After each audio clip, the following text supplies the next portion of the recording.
Assalamualaikum warahmatullahi wabarakatuh. Waalaikumsalam. Oke, di podcast kali ini spesial banget. Kita kehadiran teman saya lagi, jauh-jauh ini dari luar.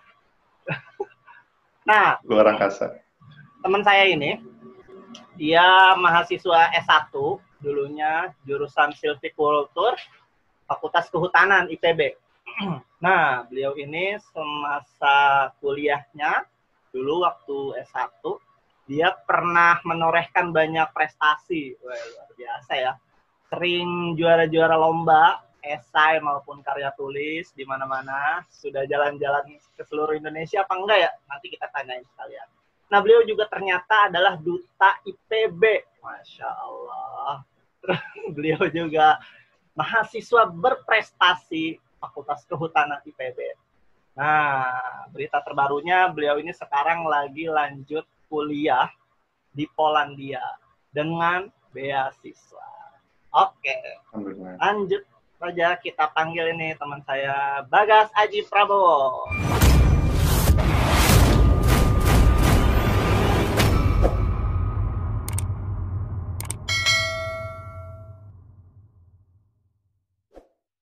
Assalamualaikum Teh. Ya, aduh temen kamerannya nih dulu nih.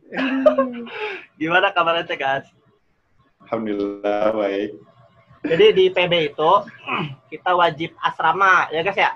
Dulu waktu semester 1 sama semester 2. Nah, kebetulan Allah takdirkan saya sekamar sama ini anak nih ya lagi podcast. Dan satu ranjang lagi. Maksudnya bukan satu ranjang. Jadi, ranjang inilah pesantren yang bawa atas bawah. Ya, ranjangnya itu. Ranjang tingkat. Jadi saya di bawah, dia di atas. Nah, jadi saya tuh kaget ya melihat ini anaknya perkembangannya. Jadi waktu dulu dia asrama, kita satu kamar satu ini. Dia tuh dia diem aja di kamar aja dia, nggak turun-turun dari kasurnya. Mager banget orangnya tuh, mageran parah. Bener nggak Gas? Sampai sekarang Teh.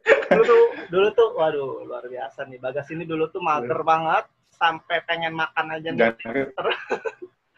Tapi luar biasa ya, setelah ini dia banyak banget keliling-keliling Indonesia, ngikut-ngikut lomba sampai sekarang di Polandia. Ini sekarang lagi di Polandia ya, Gas ya? Iya Teh, alhamdulillah. Di mana?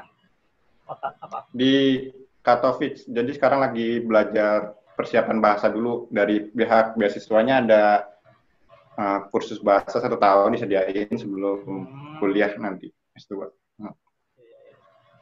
Nah, coba sedikit aja perkenalan diri pakai bahasa Polandia, Gas.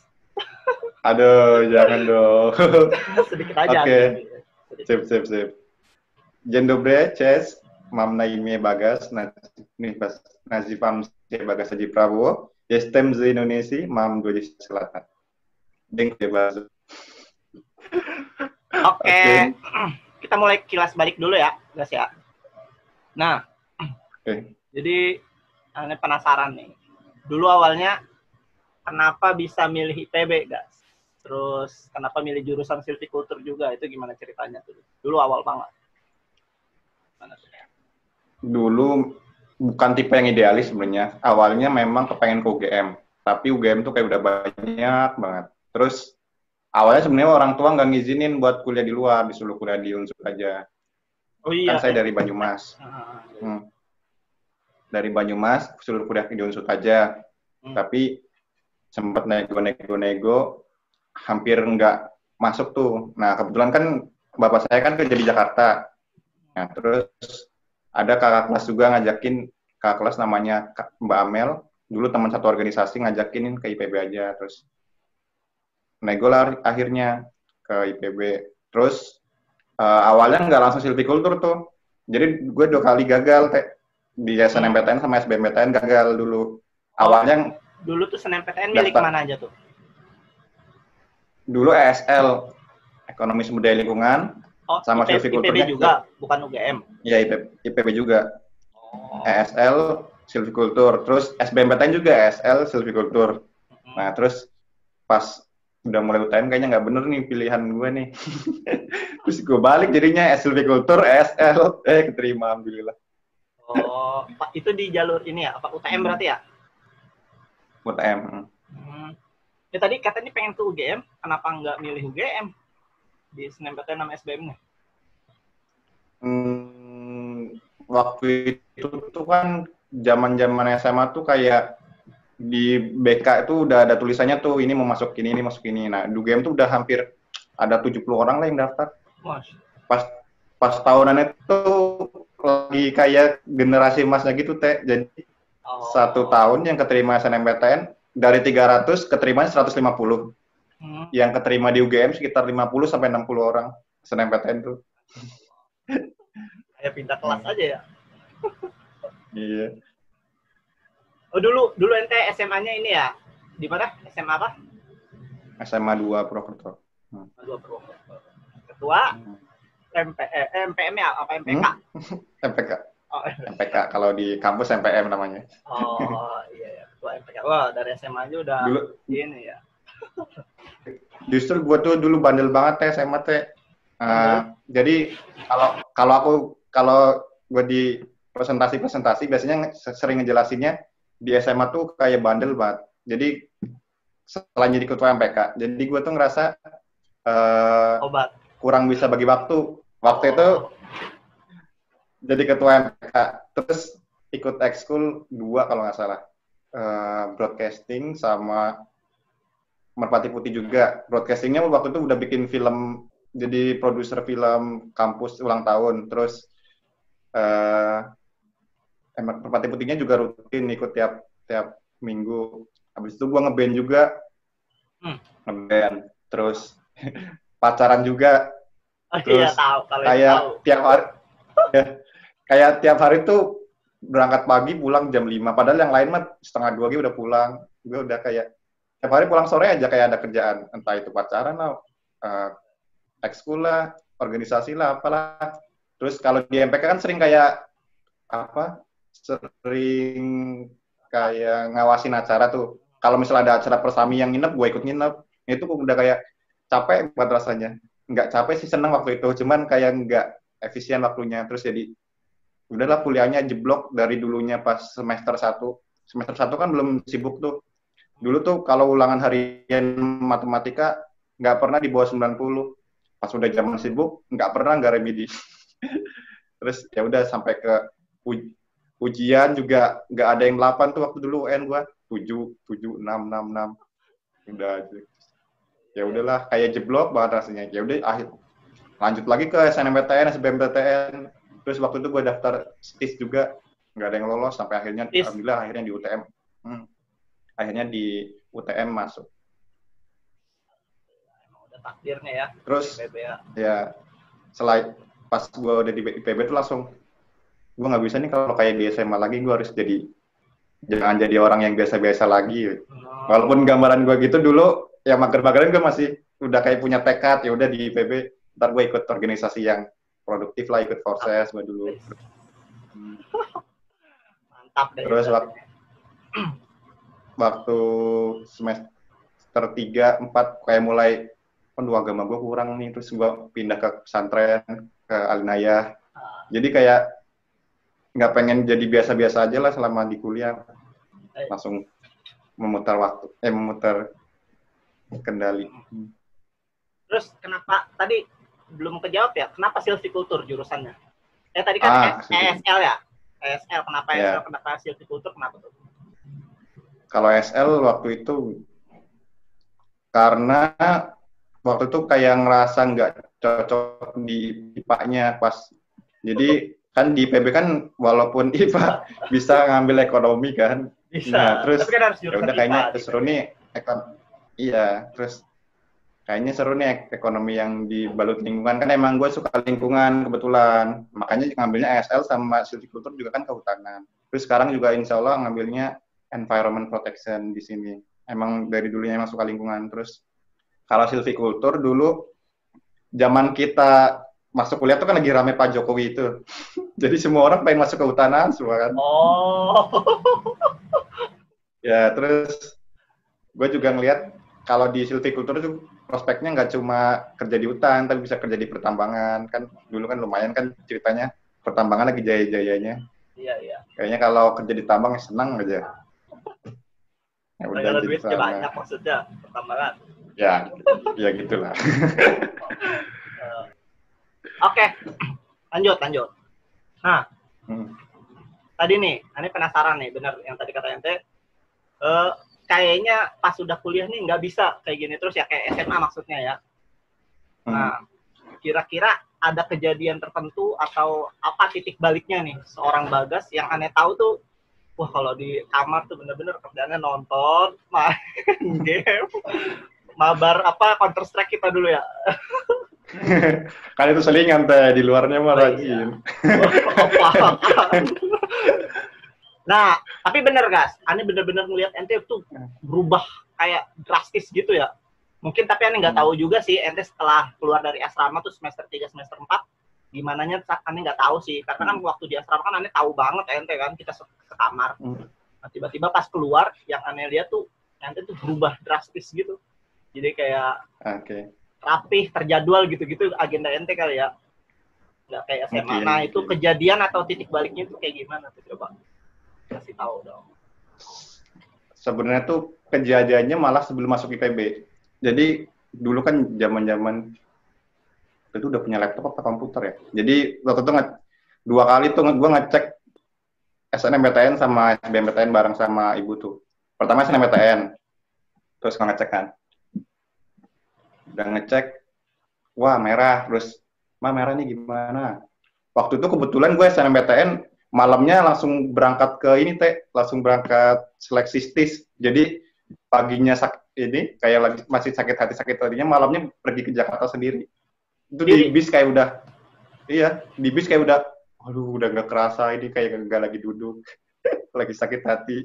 Terus tapi langsung lanjut berjuang lagi. SNMPTN dulu ya berarti, pengumuman.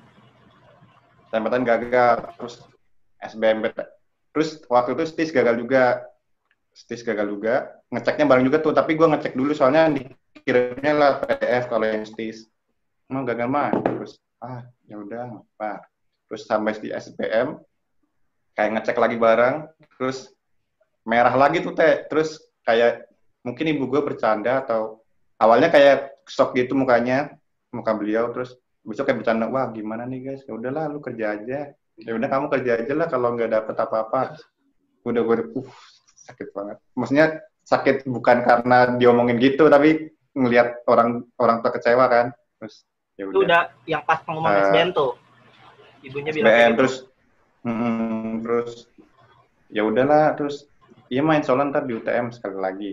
Nah, terus gilanya gua pas lagi zaman-zaman SNMPTN, SBMPTN gagal, gua tuh udah sering ngomong ke ibu gua, bilang, "Ma, aku pengen ke Jerman, Ma." Ya udah ntar S2. Pokoknya kayak ibu gua tuh kayak cuma apaan sih ini.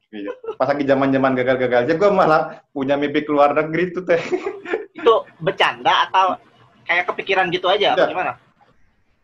Enggak, gua udah baca blog, terus baca itu tuh zaman YouTube belum ya?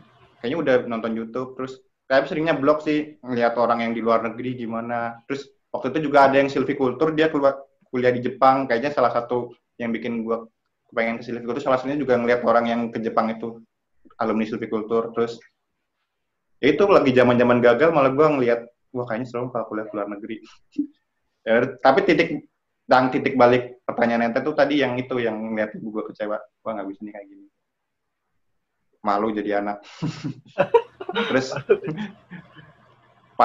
mungkin pas lagi di asrama belum terlalu rajin karena masih transisi kali transisi dari zaman yang nggak becet juga sih, agak bandel dan malas sampai ke pengen nyoba. Nah kan gue ikut Forces juga tuh waktu itu, jadi mungkin pas lagi di awal-awal kan masih belajar di Forcesnya, belum mulai lomba-lomba, jadi ya masih waktu itu karya tulis ilmiah belum bisa nulis sama sekali, bikin judul aja nggak ngerti, bikin latar belakang nggak ngerti gimana, sampai bikin ide deh. Waktu itu ide gue awal-awal itu tuh cuma kayak gimana kalau kita bikin KKN yang tiap tahun KKN-nya ke situ aja biar desanya terintegrasi. Bang, terus.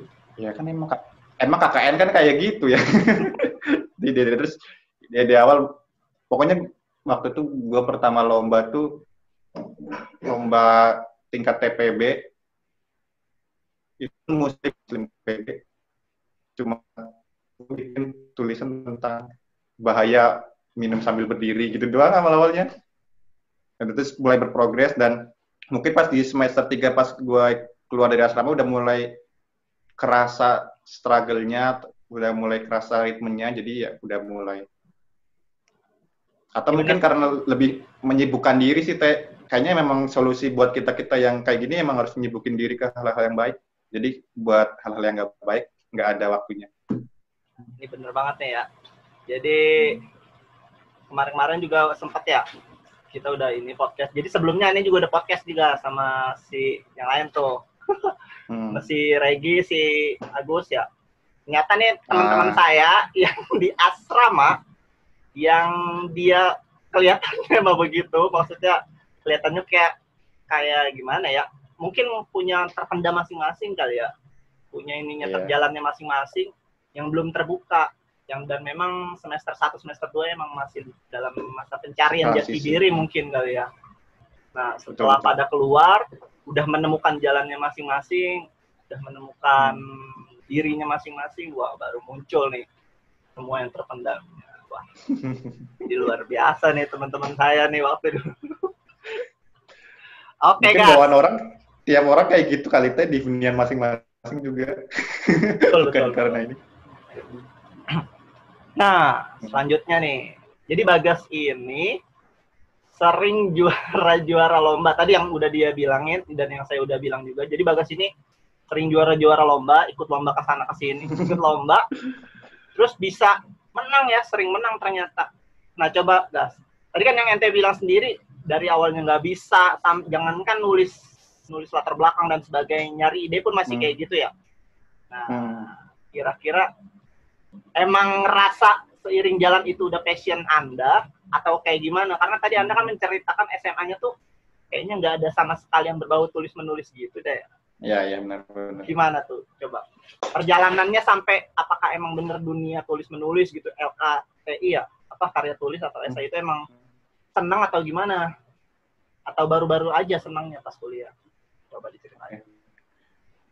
Mungkin kalau dari gue kalau dibilang passion enggak juga sebenarnya, kayaknya ya. Enggak kayak orang-orang yang emang kayaknya dari awal udah pintar nulis gitu. Kayak gue nggak ngerasa gitu, kayak lebih ke tekad kali ya. Ceritanya gini, sebenarnya enggak mulus itu kalau diceritain sering menangnya juga. Di awal-awal kan tadi udah ceritain semester 1, 2 tuh ya di asrama lah, masih suka nulisnya masih nggak ngerti, terus pokoknya masih nggak ngerti aja. Di Forses tuh ada namanya sekolah Forses buat setahun. Jadi memang 1 tahun gua, semester 1 sama 2 itu buat belajar full dari disediain sama Forses namanya. Forces itu Forum for Scientific Studies. Ada UKM di PB namanya Forses. Terus udah itu semester 3 tuh waktu itu kebetulan ada lomba yang ngadain jurusan gue sendiri, tapi gue kan masih kayak ospek gitulah, jadi belum ngerasa di jurusannya. Nah, gue ikut sama kakak kelas gue yang Mbak Amel itu bikinlah esai tentang pengelolaan sampah di gunung. Jadi waktu itu kan lagi zamannya 5 cm kan semua orang kan naik gunung tuh. Nah, masalahnya naik gunung, dia bilang pecinta lingkungan, tapi cuma penikmat lingkungan aja, nggak cinta sama lingkungannya. Nah, gue bikin esainya, gimana biar orang-orang yang mau naik gunung tuh, sampahnya didata dulu, terus kayak suruh deposit dulu lah, kalau misal sampah yang didata nggak turun, depositnya nggak balik, gitu waktu. Itu semester 3. Kebetulan, alhamdulillah, waktu itu langsung juara 1. Tapi itu kayak, rasanya juaranya kayak, lomba yang pertama, ente juarain. Juara 1 nasional, tapi waktu itu memang gue ngerasa kayak kurang kompetitif aja. Mungkin juara 1 nasional, tapi yang ikut cuma berapa. Udah waktu itu, udah lalu mulai lomba-lomba lagi sama yang lain. Dari semester 3, semester 4 tuh gue nggak juara lagi, Teh. Enggak, semester 3 kosong tuh, gitu doang. Padahal mah nyoba banyak. Bahkan sempat ada momen di mana gue sama teman gue tuh Dela, anak biologi. Terus waktu itu tuh kita IPB tuh udah libur sebelum puasa. Nah, sebelum puasa libur, si Dela kebetulan ada acara biologi gitu 2 minggu. Nah, gua kan udah libur harusnya udah bisa pulang tuh. Ya udah karena gua waktu itu partner gua si dia, udah gua ngerjain tuh di PB 2 minggu. Udah 2 minggu ngerjain, gak jadi di apply LKTI. Jadi gua 2 minggu di Bogor harusnya udah pulang kampung. Mau nulis lomba malah gak jadi. Ada momen Bela-belain gitu. nggak pulang malah nggak jadi di-apply. Iya. Terus ada ya banyak juga lah momen-momen gagal. Terus kayak misalnya udah deadline tapi belum beres. Banyak lah. Terus sampai akhirnya di semester 5 udah mulai kayak istilahnya gue ngerasa udah mulai panen tuh 2 bulan gue juara 3 kali di Bali, juara 1, terus di Riau juara 2, sama di mana satu lagi lupa. Satu lagi di IPB yang Tanoto Research Award udah mulai. Terus itu juga pas kayaknya gue udah pindah ke Alinaya. Jadi waktu itu kayaknya gue terlalu ngejar dunia kali jadi nggak dapat tuh. Terus ya udah gue pindah ke Alinaya aja. Bukan langsung ke Alinaya ya dulu ya? Enggak, gue waktu itu ngekos dulu. Kosnya udah enak lah, itu cuman agak jauh aja. Udah kamar mandi dalam terus. Tapi musolanya agak jauh gitu. Jadi seringnya sholat di rumah. Berapa? Semester 5. Jadi cuma tidur doang. Nggak ngerasa, nggak bener nih kayaknya. Langsung pindah ke Alinaya. Di Alinaya udah mulai panen. Alhamdulillah. Mungkin kita harus ngejar dunia bareng, ngejar akhirat, ntar dunia didapatkan. Masya Allah, ini setuju nih. Nah tadi menarik ya, bener ya yang tadi dibilang Bagas. Jadi semua yang si Bagas dapetin ini benar-benar hasil perjuangan yang ini ya. Bisa diceritain nggak coba? Kayak apa ya, kejadian inilah suka dukanya dari mengejar itu semua itu, guys. Selain yang tadi yang tersebutkan tuh, pernah apa lagi? Jadi dari semua lomba yang ente apply, itu kebanyakan juara atau malah nggak juaranya, guys? Coba. Ingat nggak? Tentu banyak nggak juaranya lah, Teh. Banyak lah, ada momen-momen di mana yang pertama kali gue keluar aja, gue cerita dulu. Pertama kali lomba keluar, bukan keluar negeri ya, lomba keluar tuh ke Ambon tuh. Nah waktu itu sama si Dela yang waktu itu yang tadi gue cerita nggak jadi apply, akhirnya jadi apply buat ke Ambon. Terus udah lolos tuh, udah seneng banget. Ternyata lolos dari 100, jadi kayak finalisnya banyak gitu. Jadi kayak diambil-ambilin jadi 100 kan. Baru lolos buat lomba di sana. Terus gue baru pertama kali tahu cara ngurus proposal. Ternyata kan di lomba di PB itu disediain duitnya, nggak pakai duit sendiri. Ternyata waktu itu ngerasa kayak ribet banget ininya, birokrasinya sampai ke hari H masih belum bisa, masih belum ada duitnya, belum duitnya. Terus setelah pokoknya negosiasi panjang, akhirnya waktu itu Pak Ujang udah mulai luluh, jadi dikasih duit dulu kayak ditalangin. Udah mau berangkat dulu aja. Terus ya udah, pokoknya pas lagi lomba gue sering ngerasa kayak bener-bener mentok tuh kayak ada aja pertolongan Allah tuh. Gue sering banget ngerasa. Pas lagi ke Taiwan juga, jadi waktu itu kan gue ke Taiwan. Terus ke Taiwan tuh gue jadi ketua kelompok buat 2 tim, dan itu totalnya 4 orang lah. Nah sampai ke H-3, yang lain udah pada punya tiket, kelompok gue belum punya tiket. Terus udah tuh proposal kemana-mana, nggak cuma ke IPB doang, kalau dari IPB doang nggak cukup. Terus gue kasih ke perusahaan kehutanan, terus kasih ke Tanoto dan lain sebagainya. Yang gue harusnya butuh 16 jutaan buat berangkat semua, waktu itu baru ada 4 juta apa 5 juta gitu. Sampai di titik itu udah mentok-mentok kan ntar ada yang nggak berangkat kan, nggak tega gue kalau gitu, nggak bisa. Terus sampai ternyata yang bikin kaget, dan mungkin kalau teman-teman yang dengar ini juga nggak bakal nggak bakal ini, Ya. nggak bakal pikiran. Gue dapat duit dari lembaga amil zakat sama dari masjid. Jadi waktu itu teman gue bawa tuh proposalnya ke Depok, pokoknya kayak ternyata disaranin sama keluarganya udah ke las ini aja, lembaga amil zakat. Dari lembaga amil 2,5 juta kalau nggak salah. Dari 2 dapat 2,5 juta. Terus dari masjid, jadi ada masjid di Cibubur, Masjid Baitul Salam, gue masih ingat namanya. Ngasih 5 juta. Kebayang nggak sih lomba ilmiah ke Taiwan dibiayain sama masjid? Coba nalar manusia nggak sampai sana deh kayaknya. Ya udah akhirnya justru malah dari bisa, ya? Nah iya, pokoknya nggak tau lah. Pertolongan Allah tuh kayak gue ngerasa ini disponsorin sama Allah, ini bukan sponsorin sama masjid. Dari yang butuh 15 juta, gue udah dapat 20 juta total. Masya Allah. Aduh. Coba. Kalau sukanya itu tadi, pokoknya pengalaman keluar negeri. Terus sampai ada juga pengalaman nih, yang salah satu yang paling gue inget sih, suka banget ini. Waktu itu gue kan ulang tahun 12 November tuh. Ada 2 lomba di UGM sama di UNAIR. Jadi awalnya gue kira tuh lombanya bentrok. Gue lolos dua-duanya tuh di UGM sama di UNAIR. Lolos dua-duanya, kebetulan yang 2 orang tuh, yang 1 orang sama, jadi ada gue sama teman gue sama Mumina sama Lutfi, yang satu gue Mumina sama Bella. Jadi gue kira bentrok tuh. Ternyata kayak ada jeda sehari itu presentasinya. Jadi gue lomba ke UGM dulu hari Kamis, presentasi. Terus langsung pengumuman sorenya juara. Malamnya gue langsung naik pesawat ke Surabaya. Besoknya juara lagi.